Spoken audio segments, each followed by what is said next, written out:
Calcarea carp শিশুদের দাঁত ওঠাকালীন রোগ, কলেরা, আমাশয়, মহিলাদের জরায়ু সমস্যা, শ্বেতফদর, টাইফয়েড জ্বর, পাকস্থলী সমস্যা, একজিমায় অপ্রতিরোধ্য হিসেবে কাজ করে। আসসালামু আলাইকুম সম্মানীয় দর্শক মণ্ডলী, আশা করি আপনারা সবাই সুস্থ আছেন। ডিএনএ হোমিও কেয়ারের পক্ষ থেকে আমি আপনাদের স্বাগত জানাচ্ছি। আজকের আলোচনার বিষয়বস্তু ক্যালকেরিয়া কার্প। ক্যালকেরিয়া কার্বনিকা বা ক্যালকেরিয়া কার্প একটি গুরুত্বপূর্ণ হোমিও ওষুধ। হোমিও চিকিৎসায় ক্যালকেরিয়া কার্প ক্যালকার্প হিসাবে পরিচিত। এটি শিশুর কলেরা, উদরাময়, পাকস্থলী পীড়া, জরায়ু পীড়া, অষাঢ়ে মূত্রত্যাগ, পাথরি, টাইফয়েড জ্বর, সবিরাম জ্বর, প্রস্রাবের পীড়া, আমবাত, একজিমা, শিরপীড়া ইত্যাদি ক্ষেত্রে সফলতার সাথে প্রয়োগ করা হয়। ডিএসএমএস কোর্সের দ্বিতীয় বর্ষে এই ওষুধটি পড়ানো হয়।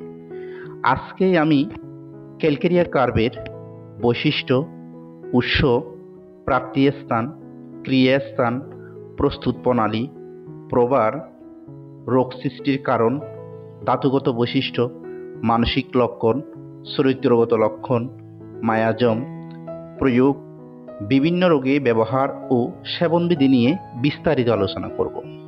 ক্যালকেরিয়া কার্প সম্পর্কিত কিছু গুরুত্বপূর্ণ কথা: দেহের স্থূলতা, শিথিলতা ও শ্লেষ্মা প্রবণতা, বিরূতা ও ভ্রান্ত ধারণা, মাথার ঘামে বালিশ ভিজে যায় এবং অল্পতেই ঠান্ডা লাগে, ডিম খাইবার প্রবল ইচ্ছা থাকে কিন্তু দুধ সহ্য করতে পারে না। রাসায়নিক সংকেত: ক্যালসিয়াম কার্বনেট। প্রতিশব্দ: calcarea ostrearum, calcium carbonate of Hahnemann, ostrea edulis, testa ostreae, oyster shells, impure carbonate of lime. উৎস ও ওষুধ প্রস্তুত প্রণালী: খোলা শামুক ও ঝিনুকের মধ্যস্থ ভাগ হতে এটি পাওয়া যায়। পরিষ্কার পুরু অয়েস্টার শামুক ভেঙে টুকরো টুকরো করে ভিতরে যে সাদা ধবধবে অংশ পাওয়া যায় তা অধাতব যন্ত্রে পিষে বিচূর্ণ প্রস্তুত করা হয়। এই বিচূর্ণের সাথে পরিমাণ মতো পরিশ্রুত জল ও সুরাসার মিশ্রিত করে ক্যালকেরিয়া কার্পের বিভিন্ন শক্তির ওষুধ প্রস্তুত করা হয়। প্রভাব: ডাক্তার মহাত্মা স্যামুয়েল হ্যানিম্যান এই ওষুধটি প্রয়োগ করেন এবং পরবর্তীতে ম্যাটেরিয়া মেটিকা ফিউরাতে প্রকাশ করেন। প্রস্তুতের ফর্মুলা F7। ক্রিয়াস্থান: শরীরের পরিপাক ক্রিয়া, শোষণ ক্রিয়া, ক্ষরণ ক্রিয়া ও রক্ত সঞ্চালন ক্রিয়ার উপর কার্য অধিক দেখতে পাওয়া যায়। এই ওষুধটির ক্রিয়ার প্রধান কেন্দ্রস্থল শরীরের বর্ধনকারী যন্ত্রমণ্ডল, রক্ত, চর্ম, ফুসফুস, জিহ্বা, দাঁত, মস্তিষ্ক প্রভৃতির উপর এর ক্রিয়া প্রকাশ করে। ধাতুগত লক্ষণ: ক্যালকেরিয়া কার্পের রোগী মোটা, ফ্যাটি ও ফ্লেভি, সামান্য পরিশ্রমে অত্যন্ত দুর্বল হয়ে যায়, সহজে প্রচুর ঘামে, বিশেষত মাথায় প্রচুর ঘাম এর প্রধান বৈশিষ্ট্য। ক্যালকেরিয়া কার্পের শিশু এবং পূর্ণবয়স্ক ব্যক্তির চেহারা মোটাসোটা, থলথলে, নড়তে চড়তে বিশেষ কষ্ট হয়।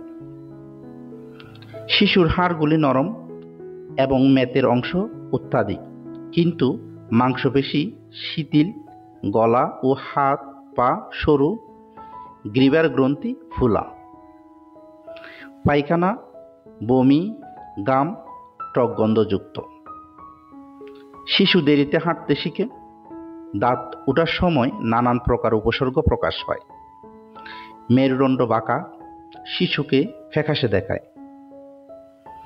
দাঁত ওঠার সময় শিশু দুধ সহ্য করতে পারে না, ঠান্ডা মোটেও সহ্য করতে পারে না। মানসিক লক্ষণ: রোগী মনে করে তার বুদ্ধি লোপ পাচ্ছে।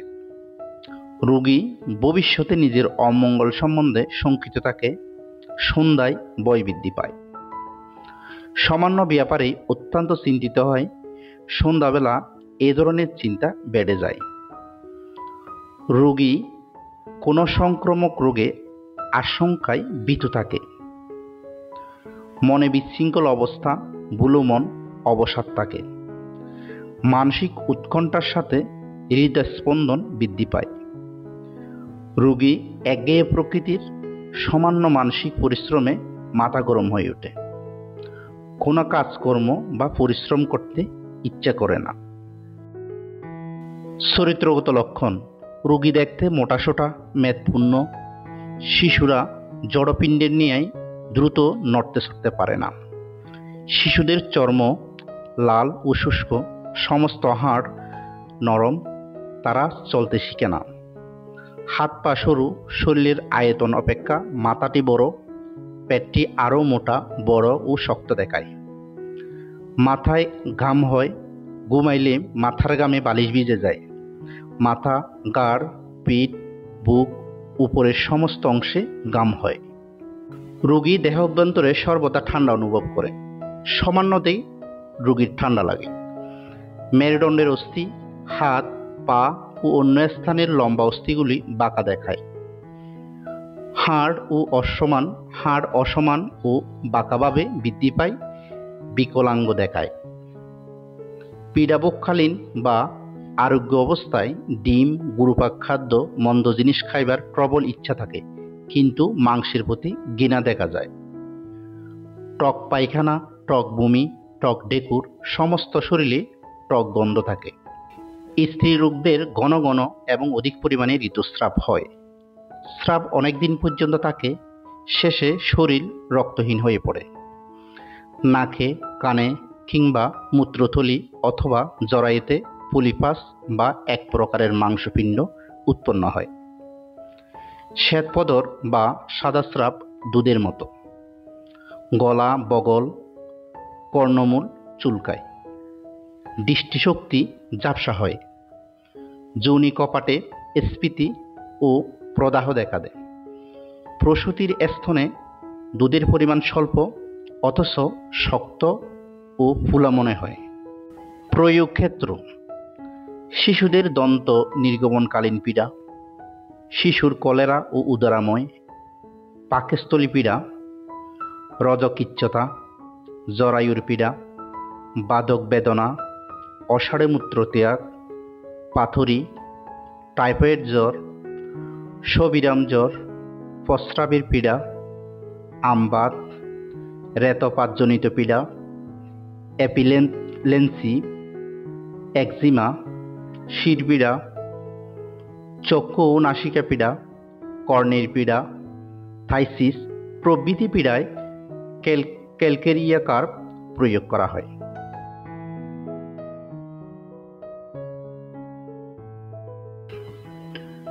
শিশু রোগ ও ক্যালকেরিয়া কার্ভের ব্যবহার: যে সকল শিশু পরবর্তী জীবনে ক্ষয়পীড়ায় আক্রান্ত হওয়ার সম্ভাবনা পূর্বাভাস রূপে দেখা দেয়, তারা সামান্য ঠান্ডায় সর্দি কাশিতে আক্রান্ত হয় এবং অতিশয় শীতকাতর হয়ে পড়ে।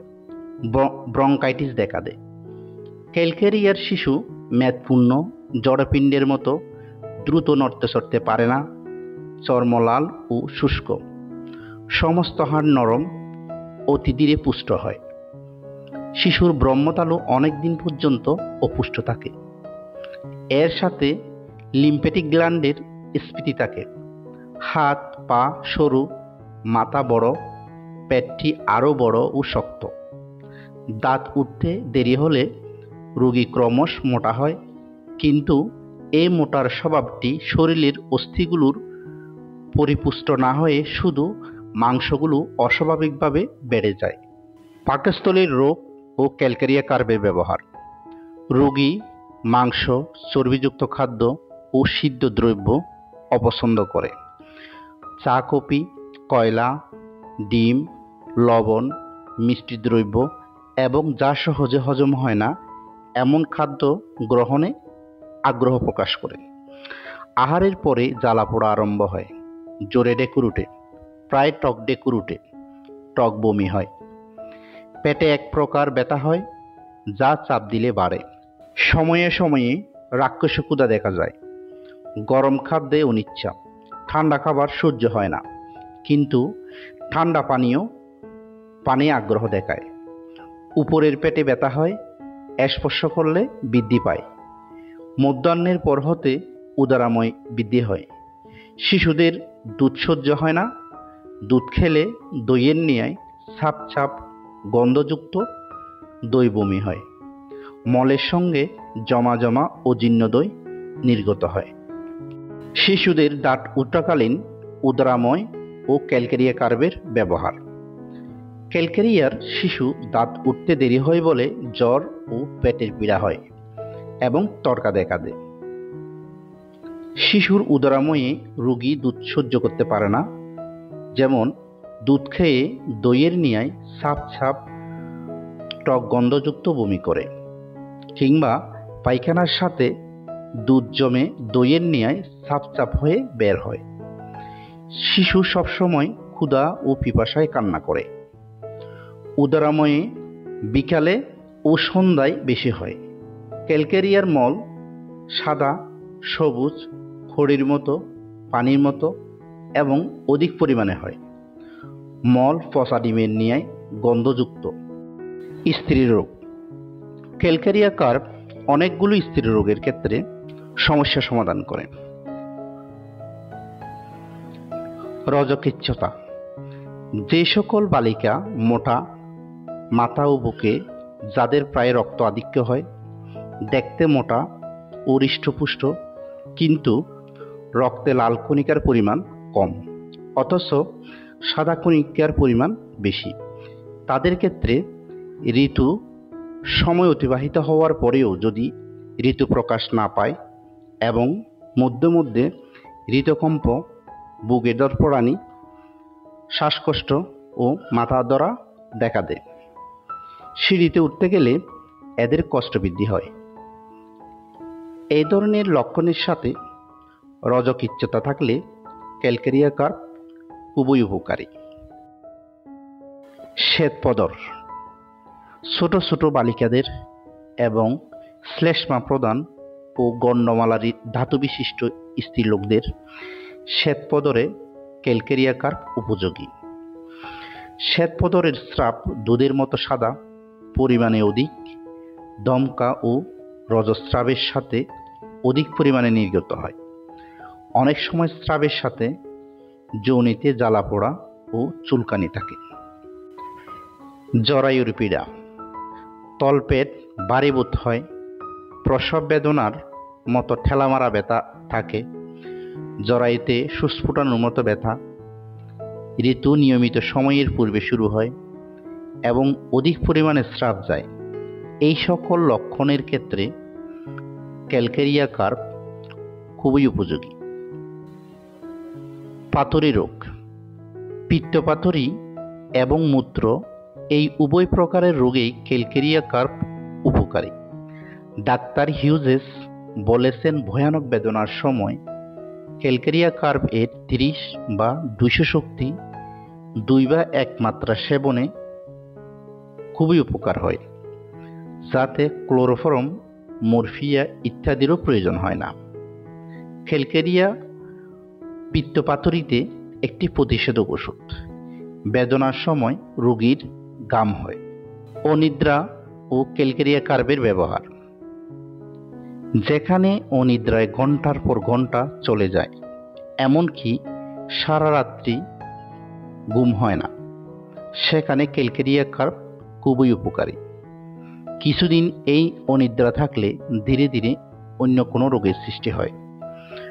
প্রসব শেষে প্রসূতির যদি কিছুতেই নিদ্রা না আসে, শুয়ে চোখ বন্ধ করলে ভীতিকর স্বপ্ন দেখে, সামান্য গোলমালে চমকি উঠে, রোগীর জিহ্বা শুষ্ক হয়ে আসে, এমনকি ক্রমে উন্মাদের মতো হয়ে পড়ে, এই লক্ষণে ক্যালকেরিয়া 30 শক্তি 3 ঘন্টা অন্তর অন্তর সেবনে আশাতীত ফল পাওয়া যায়।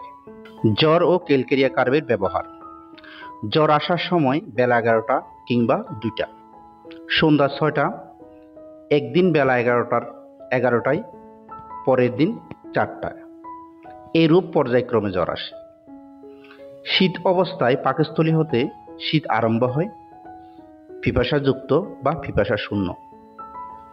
উত্তাপ অবস্থায় পিপাসা শূন্য, মাথা গরম, গায়ের কাপড় ফেলে দিতে চায়, জ্বরের সাথে গাম হয় কখনো শরীরের একাংশে, এবং রাতে শিশুদের মাথায় অধিক পরিমাণে গাম হয়। নাড়ি মোটা এবং দ্রুত। প্রস্রাবের পীড়া। রাতে বিছানায় অসাড়ে মূত্র ত্যাগ করা অনেক ছেলেরই একটি রোগ। সেক্ষেত্রে ধাতুগত লক্ষণ মিলিয়ে ক্যালকেরিয়া কার্ব প্রয়োগ করলে উপকার পাওয়া যায়। প্রস্রাবে অতিরিক্ত দুর্গন্ধ থাকে, তাতে সাদা ফেনা দেখা যায়, তা গোলাটে নয়, কিন্তু মূত্রাশয় উত্তেজিত অবস্থায় থাকে। রেতপাতজনিত পীড়া। পুনঃ পুনঃ রেতস্খলন বা রতিস্খলনজনিত কারণে কামোত্তেজনা বৃদ্ধি করে। শুক্রাণু অতি দ্রুত বের হয়ে যায়। সঙ্গমের পর দুর্বলতা ও মানসিক উত্তেজনা থাকে। হস্তমৈথুন, স্বপ্নদোষ কিংবা অতিরিক্ত ইন্দ্রিয় সেবাজনিত কারণে একজিমা ও ক্যালকেরিয়া কার্বের ব্যবহার। ক্যালকেরিয়া ধাতুর শিশুদের প্রায় গায়ের ত্বকে ইরাপশন থাকে, বিশেষত একজিমা রোগ হয়। এদের একজিমার বিশেষত্ব এই যে মাথা হতে আরম্ভ হয়ে ক্রমশ নিচের দিকে এমনকি মুখ পর্যন্ত ছড়িয়ে পড়ে। এতে প্রচুর দুর্গন্ধ থাকে। এই চর্মপীড়ার উপর খুব মামড়ি পড়ে এবং ওই মামড়িগুলি প্রায় সাদা খড়ির মতো হয়। একজিমার আরও একটি লক্ষণ হলো রোগী ঘুম থেকে উঠে আক্রান্ত স্থানে চুলকাতে থাকে। বাত ও গেটে বাত। ক্যালকেরিয়া কার্বে গেটে বাত থাকে ও বাতের সাথে প্রচুর দুর্গন্ধযুক্ত প্রস্রাব হয়। সেই প্রস্রাবে সাদা তলানি পড়ে, অথচ প্রস্রাব গোলাটে নয়। পুরাতন বাতে ক্যালকেরিয়া কার্ব উত্তম ওষুধ হিসেবে কাজ করে। শিরপীড়া বা মাথা ব্যথা। মাথার উপরিভাগে ভারী অনুভূত হয়। শিরপীড়ার সাথে হাত ও পা শীতল থাকে। উপরে ওঠার সময়, মাথা নড়াচড়ার সময় মাথা ঘুরা অনুভূত হয়। অতিরিক্ত ওজন উঠানোর সময় অথবা মানসিক শ্রমের পরে শিরপীড়া সহ বমি বমি ভাব দেখা দেয়। মাথা উত্তপ্ত থাকে এবং ভারী বোধ হয়। চেহারা মলিন দেখায়। মাথার মধ্যে অথবা মাথার চারপাশে বরফের মতো শীতলতা থাকে, বিশেষত ডান দিকে। নাসিকা পীড়া। নাসারন্ধ্র শুষ্ক, ক্ষতযুক্ত, স্পর্শকাতর হয়ে থাকে। নাক বন্ধ, সাথে দুর্গন্ধময় হলদে স্রাব থাকতে পারে। নাকের মধ্যে দুর্গন্ধ, কোমল মাংসপিণ্ড, নাসিকার মূলদেশে স্ফীতি, নাসিকা হতে রক্তস্রাব বের হয়। বিশেষত মোটা শিশুদের বেলায় বেশি দেখা যায়। চক্ষুপীড়া বা চোখের রোগ। চোখের চকচকে ক্ষত দেখা দেয়। চোখে সূর্যের আলো বা বাতির আলো মোটেও সহ্য হয় না। স্বচ্ছ ত্বক সবসময় অপরিষ্কার ও চোখের পাতায় জমাটবদ্ধ পুঁজ থাকে। স্বচ্ছ ত্বকে সাদা সাদা দাগ পড়ে। কর্ণপীড়া। কানের প্রদাহ, কানের ভিতরে ও বাহিরে ব্যথা, কানের মধ্যে শোঁ শোঁ শব্দ থাকে, কানের পুঁজ চর্বির মতো। এই নিঃসৃত পুঁজ পরিষ্কার করার পর দেখা যায় পূর্ব প্রদাহের কারণে কানের পর্দায় ছিদ্র হয়ে গেছে এবং সে ছিদ্রের ধারগুলি মোটা হয়ে গেছে এবং সেখানে গ্যাজের মতো জন্মেছে, সেজন্য ব্যথা থাকে। স্নান করে জলে ভিজে ঠান্ডা লেগে কালা বা বদির হলে ও কানের ভিতরে নানান প্রকারের শব্দ করলে ক্যালকেরিয়া কার্ব সেবনে উপকার হয়। অর্বুদ বা টিউমার। নাক, কান এবং জরায়ুর টিউমারে রক্তস্রাব হতে থাকলে ফসফরাস অথবা ক্যালকেরিয়া কার্ব উপযোগী। এতক্ষণ আলোচিত রোগ বা পীড়াগুলি ক্যালকেরিয়া কার্ব বা ক্যালকেরিয়া কার্বনিকার বিভিন্ন শক্তিমাত্রার ওষুধ দ্বারা হোমিও ফার্মাকোপিয়ার নিয়ম অনুযায়ী চিকিৎসা করলে দ্রুত সেরে যায় এবং রোগী স্বাভাবিক জীবনে ফিরে আসে। ক্যালকেরিয়ার রোগ বৃদ্ধি। যেসব কারণে ক্যালকেরিয়া কার্ভের রোগীদের রোগ বৃদ্ধি পায়: শয়নে, মুক্ত বাতাসে, ঠান্ডা এবং জলীয় বাতাসে, প্রাতকালে, শীতল জলে, উপরে উঠলে, পূর্ণিমায়, শারীরিক পরিশ্রমে, আহারের পরে মানসিক পরিশ্রমে, আলুতে গেলে, দুধ পানে, দন্ত উদ্গমকালে, ভারোত্তোলনে, সঙ্গমের পর, গাম চাপা পড়লে, ঋতুস্রাবের পূর্বে। ক্যালকেরিয়ার রোগ হ্রাস। যেসব কারণে ক্যালকেরিয়া কার্ভের রোগীদের রোগ হ্রাস পায়: শুষ্ক বায়ুতে, অন্ধকারে, আক্রান্ত পাশে শয়নে, চুল কাটলে, চিত হয়ে শুলে, কোষ্ঠবদ্ধ অবস্থায়, ঢিলা পোশাক ব্যবহারে, মর্যাদায়। ক্যালকেরিয়ার তুলনীয় ওষুধ: লাইকোপোডিয়াম, নাক্স ভূমিকা, ফসফরাস, সাইলেশিয়াম। ক্যালকেরিয়ার ক্রিয়ানাশক ওষুধ: bryonia, camphor, china, ipecac, hepar, nitric acid, nux vomica, sulphur, সিপিয়াম। ক্যালকেরিয়ার অনুপূরক ওষুধ: বেলেডোনা, রাস্ট্রক্স, সাইলেশিয়া, লাইকোপোডিয়াম। ক্যালকেরিয়ার ক্রিয়াকাল 7 দিন। শক্তি ও মাত্রা: নতুন রোগীদের ক্ষেত্রে 6 থেকে 200 এবং পুরাতন রোগীদের ক্ষেত্রে 200 থেকে তদূর্ধ্ব শক্তির ওষুধ ব্যবহার করা হয়। আজকের আলোচনা একটি একাডেমিক আলোচনা। আজকের আলোচনায় প্রদর্শিত বইগুলোর সহযোগিতা নিয়েছি। এতক্ষণ পর্যন্ত যারা আমার সাথে ছিলেন এবং আলোচনা শুনেছেন, আপনাদের সবাইকে আন্তরিকভাবে ধন্যবাদ।